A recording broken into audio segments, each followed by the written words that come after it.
Samantala, kabrigada, ang DFA naman umaasang mapapalaya na ang 19 na mga Pinoy na inaresto sa bansang Qatar.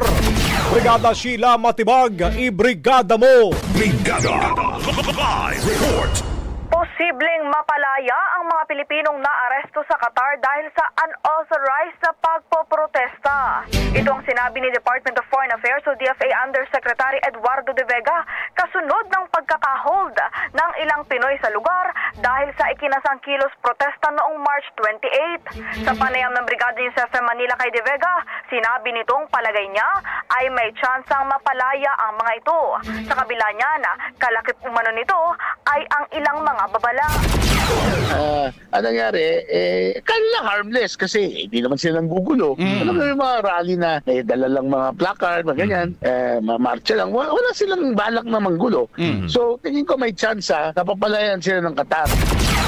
Sa huli, ipinaalala muli ni De Vega sa mga Pinoy sa ibang bansa na huwag nang ulitin ang ganitong gawain.